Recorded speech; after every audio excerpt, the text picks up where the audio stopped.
I never thought I could completely cut off my own flesh and blood, but there comes a point where a person just snaps. And for me, that breaking point happened on the night of my 25th birthday. Imagine sitting alone at a restaurant table booked for 12 people, staring at a melting ice cream cake while the waitstaff gives you those pitiful, sympathetic looks, all because your entire family abandoned you for an emergency that turned out to be a complete lie. My younger sister had successfully weaponized my parents' favoritism to ruin the biggest milestone of my 20s, and that was the exact moment something inside me permanently broke. Was I wrong for holding on to that resentment, executing a decade-long plan of absolute detachment, and ultimately letting the truth destroy them when they needed me most? Tell me if you would have done the same thing, because to this day, my extended family still calls me heartless, but I call it a long-overdue reality check. To understand why that 25th birthday was the final straw, you have to understand the dynamic growing up in our household. I am the oldest child, and my sister, Chloe, is 3 years younger than me. From the moment she was born, she was the undisputed golden child. If I brought home an A on a report card, it was expected. If Chloe managed a C+, my parents threw her a party. As we grew older, this pattern only intensified. I worked a part-time job all through college to pay for my own books and gas, while my parents bought Chloe a brand new car for her 18th birthday just so she wouldn't feel left out while I was moving into my dorm. I spent years swallowing my pride, telling myself that it was fine, that being independent would make me stronger, and that eventually, my parents would see my worth. I tried so hard to be the perfect daughter, hopping for just an ounce of the validation they showered on Chloe every single day. When my 25th birthday was approaching, I decided I wanted to celebrate properly. I had just landed a major promotion at work. I finally felt like I was finding my footing in life, and I wanted to share that joy with the people who were supposed to love me most. I called my parents months in advance to secure the date. I chose a beautiful, slightly upscale Italian restaurant that I knew everyone loved, and I made a reservation for 12 people, including my parents, Chloe, her boyfriend at the time, and a few of my closest friends. My parents seemed genuinely excited on the phone, promising they wouldn't miss it for the world, and for a brief moment, I actually believed that things were changing. I spent hours getting ready that evening, putting on my favorite dress, curling my hair, and feeling a rare sense of genuine confidence. My friends arrived at the restaurant first, full of energy and carrying gifts, and we all sat down at the large, decorated table, waiting for my family to arrive. The reservation was for 7 in the evening. By 7:15, my family hadn't shown up. I texted my mom, asking if they were stuck in traffic, but got no response.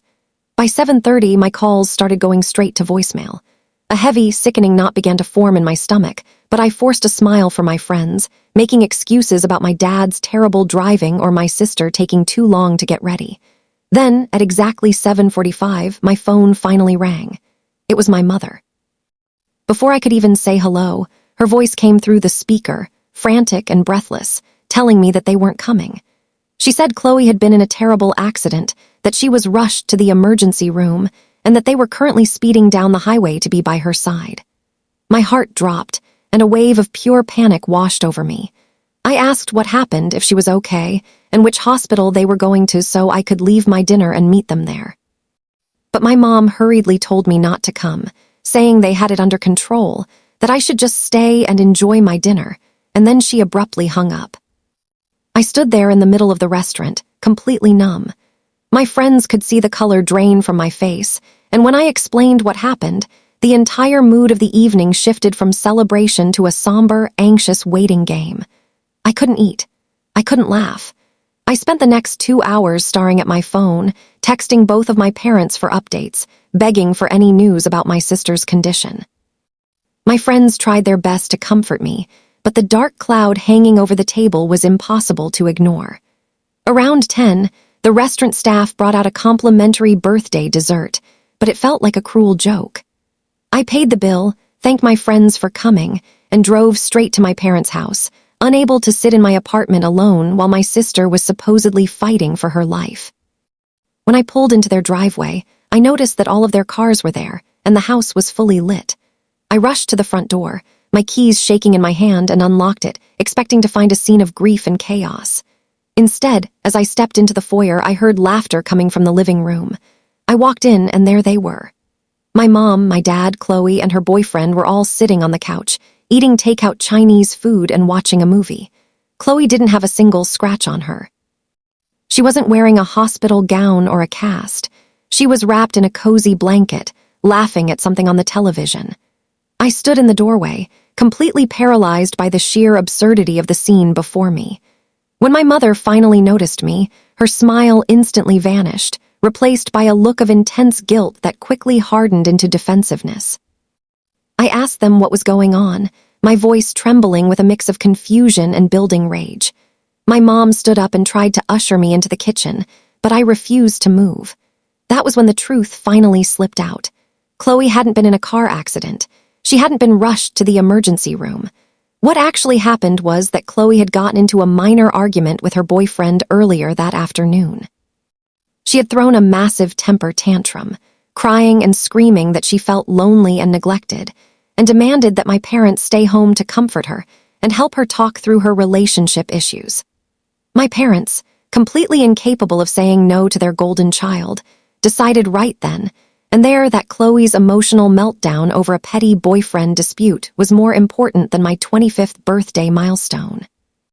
They fabricated the entire hospital story on the drive over to her apartment just to give themselves an easy out, never intending for me to find out the truth so quickly.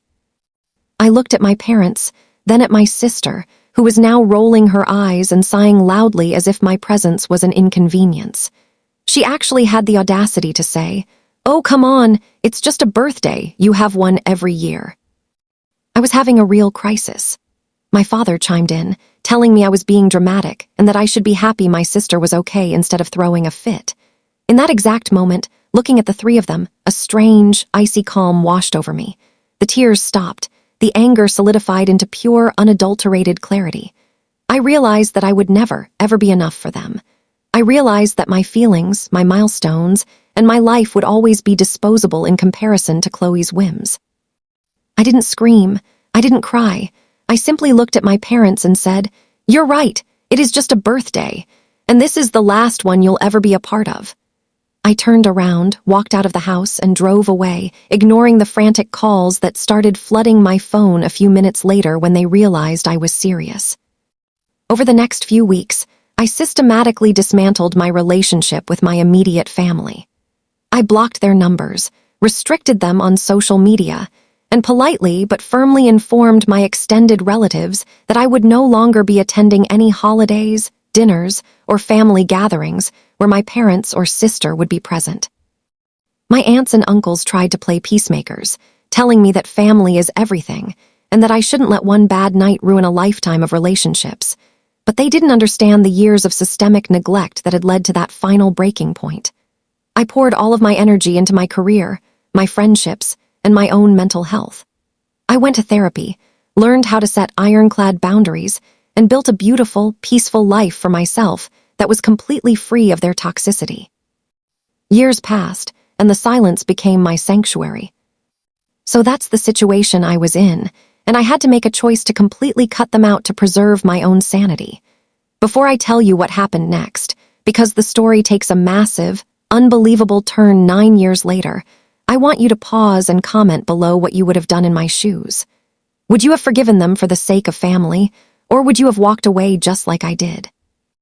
9 years passed, 9 years of absolute radio silence. I reached my 34th birthday, completely content with the life I had built. I had climbed the corporate ladder, bought my own home, and was in a loving, stable relationship. I rarely thought about my parents or Chloe anymore, and when I did, it felt like looking at characters from a movie I had watched a long time ago. But then, out of nowhere, the past came knocking on my door in the most literal way possible.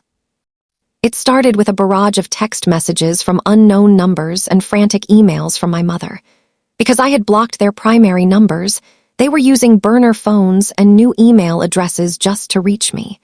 The tone of the messages wasn't angry or defensive anymore. It was desperate. They were begging me to meet them, claiming it was a matter of life and death. Initially, my instinct was to delete the emails and ignore the messages, assuming it was another one of Chloe's fabricated crises designed to pull me back into their orbit. But then, my aunt called me from a number I hadn't blocked. She was crying, and she told me that this time, it wasn't a lie. My father had been diagnosed with severe kidney failure, and his condition was deteriorating rapidly. He needed a transplant, and neither my mother nor Chloe were compatible matches. My aunt begged me to just get tested, to see if I could be the one to save his life. Hearing that news sent a shockwave through my system, bringing back a flood of complicated emotions I thought I had buried a long time ago. Despite everything, he was still my father, and the gravity of a life-or-death situation is hard to ignore. After days of intense internal debate and discussions with my partner, I decided to do the testing, strictly as an independent medical procedure, without contacting my parents directly. A week later, the results came back. I was a perfect match. I sat in the doctor's office, looking at the paperwork, realizing that I held the power to save the life of the man who had abandoned me on my 25th birthday. The hospital's social worker, assuming this was a normal, loving family situation, asked if she should notify the recipient's family. I told her to wait, that I needed to speak with them myself first. I unblocked my mother's number and called her.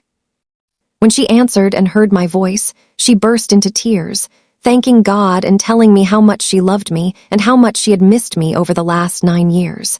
But I cut her off, my voice cold and transactional. I told her that I was a match, but that before I agreed to anything, I wanted to meet with the three of them in person at a neutral location. We met at a quiet diner a few days later. Seeing them after nearly a decade was jarring. My parents looked incredibly old, withered by stress and illness, and Chloe looked exhausted, stripped of the smug, untouchable attitude she used to carry. As soon as I sat down, my mom reached out to grab my hand, but I pulled it away. I laid the medical paperwork on the table and looked them dead in the eye. I told them that I was willing to donate my kidney to my father, but it wouldn't be out of familial love or forgiveness. It would be a strictly medical, detached transaction, and it came with ironclad conditions. I demanded a full, written, and verbal apology for every single instance of neglect I had suffered growing up, specifically acknowledging the lie that ruined my 25th birthday. Furthermore, I told them that once the surgery was completed and my father was recovered, I would be cutting them off again, permanently.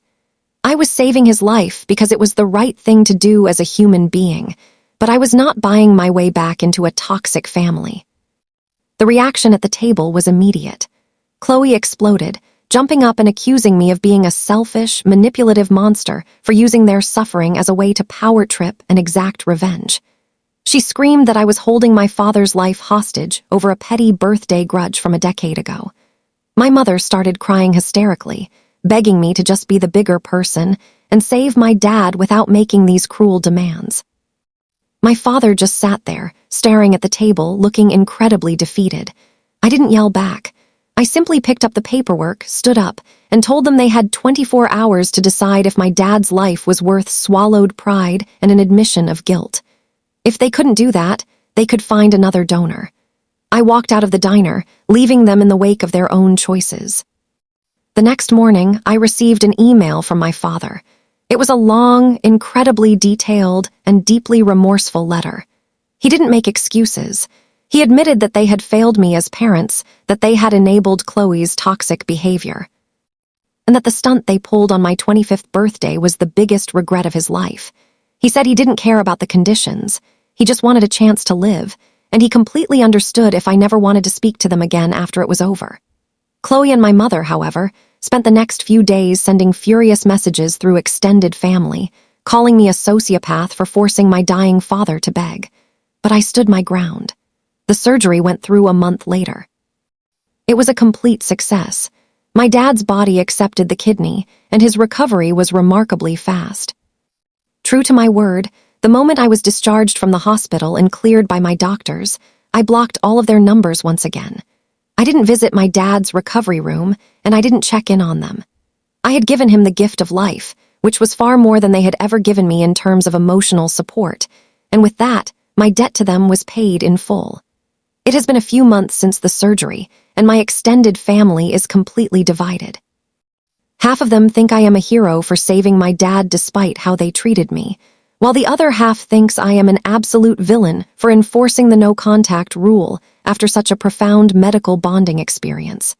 But I sleep peacefully at night knowing I kept my integrity intact while protecting my peace. Looking back on this entire journey, from that lonely restaurant table 9 years ago to the hospital bed a few months ago, I've learned that family isn't defined by blood. It's defined by respect, love, and accountability.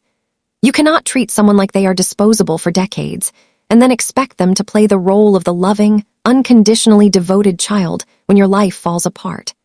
I saved my father because I chose to be a good person, not because he was a good dad to me. If you were on my side and believe that protecting your mental health and setting strict boundaries is justified, please like this video. Subscribe to the channel for more deeply personal and shocking stories like this one, and share your final thoughts on this whole mess in the comments section below. I'll see you all in the next story.